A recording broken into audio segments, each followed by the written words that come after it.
Last night I was advised by the Director General of a person who recently returned to Sydney from Wellington and that they had tested positive for COVID-19. The information that we have to date suggests that the case in question was likely to have been infected before they travelled to New Zealand and that the case is linked to the current Sydney cluster. I'll hand over to Dr. Bloomfield shortly for a detailed update on the case and the case details, locations of interest and contact tracing. But first, I do want to reassure New Zealanders that we've always had plans in place for situations like this, and that is what we are working through now. Our contact tracers are currently working at pace, and they have been since we were first notified of this case last night. The positive case, who is back in Sydney, was spoken to last night and again early this morning. The person's 4 close contacts were notified last night. They were put into self-isolation and they were tested first thing this morning. 2 results so far have come back from those tests. Both of those have been negative. Locations of interest were identified and published before 9 a.m. this morning, and they've been updated as more information has come to light as part of the investigation process. We're continuing to work very closely with the case and with the case's close contacts here in New Zealand to ensure that we have the information that we need for our own swift response. We've taken a very deliberate and cautious approach to pausing travel when there is community transmission in states in Australia. That cautious approach continues. Where cases can't be linked to the border or there are unanswered questions about their origin, we do impose a pause. So last night we made the decision to pause quarantine-free travel with New South Wales before we'd been notified of this most recent positive case, based on the information that we had to hand at the time about the current investigations around the outbreak in New South Wales. The pause came into effect at 11:59 p.m. last night. It will remain in place for 72 hours and it is under constant review. When the positive case left Sydney, at the beginning of the weekend, there were just 4 cases, all with clear epidemiological links to the border. That number has since grown significantly. Today, ministers have been looking at further measures to reduce the possibility of transmission here in New Zealand. Even though we have no positive cases at the moment, we do know that we had a positive case and that person had some extensive potential exposure in the Wellington region. We just held a special cabinet meeting and out of an abundance of caution, the Wellington region will move to alert level 2 from 6 p.m. tonight, and that will run through at this point until 11:59 p.m. on Sunday. The rest of New Zealand will remain at alert level 1. For the purposes of this announcement, the Wellington region includes the Wairarapa and the Kapiti coast up to north of Otaki. Cabinet will review this again on Sunday. A reminder about what Alert Level 2 means. It means that there are limits on gathering size. Gatherings in the Wellington region are limited to fewer than 100 people. We know that gatherings do pose the biggest risk, and that includes weddings, birthdays, funerals, tangi, church services, and so on. Social distancing should be observed in public places. In retail stores, supermarkets and clothes shops, there should be 2 metres of social distancing, and at least 1 metre in most other places, such as workplaces, cafes, restaurants and gyms. The wearing of face masks remains compulsory on all public transport, but we're encouraging people to please also wear these when waiting for public transport and in taxis and rideshare services as well. We'd also encourage people to wear face coverings in any situation where they are interacting with people that they do not know and social distancing is not possible. Businesses can open but must follow public health rules, including ensuring physical distancing, record keeping and the cap on the number of people at 100. Schools and early childhood services stay open at alert level 2. Hospitality venues can remain open, but they need to apply the 3 S's: seated, separated, single server. If you're sick, please stay home, don't go to work or to school, and don't socialise with others. If you have symptoms of cold or flu, aches and pains, please call your doctor or healthline and ask about getting tested for COVID-19. Please keep track of where you have been at all times. This case is a very good reminder of our need to use the COVID-19 Tracer app and maintain an accurate record of your movements. People who were at locations of interest, who scanned in using the QR codes, will have been notified of those exposure events. While travel is not restricted under Alert Level 2, please remember to take the behaviours with you if you have been in the Wellington region over the weekend. For example, if you were in Wellington and you're now in Christchurch, please don't attend large gatherings. This will help to keep us all safe.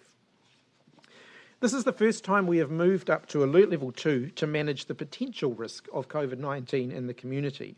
This is not a lockdown. If we can all contribute and follow the health behaviours that I've outlined at Alert Level 2, we can break a potential chain of transmission. I want to reiterate that these are precautionary measures which will remain in place while we contact trace and test everybody that we need to. First and foremost, we want to ensure that New Zealanders are not unnecessarily exposed to COVID-19. So I'll now hand over to Dr. Bloomfield and then we'll open up for questions. Thank you, Minister. Kia ora koutou katoa. So just a little more information about the visitor from Sydney who spent the weekend in Wellington, and then some detail around the public health response which swung into action last evening as soon as we were notified by our counterparts in Australia about this positive case who it was identified in Sydney once they had travelled back there. So what we know so far is that based on the timeline of symptom onset and the CT value of the test, it is most likely that the virus was contracted in Sydney prior to the visit to New Zealand. Now, I would say we've learned this morning also that this person works in a healthcare setting that is very near the Bondi Junction, which is the focus of the outbreak in Sydney at the moment, and that one of the cases that is part of the current outbreak in Sydney had been seen in that healthcare setting. So there's a very strong epidemiological link, and we fully expect the whole genome sequencing results that are due back later today to confirm that this new case, the person who travelled here, is indeed part of that known outbreak in Sydney. The person has had the first dose of a COVID-19 vaccine. We know that, and that was about 10 weeks ago.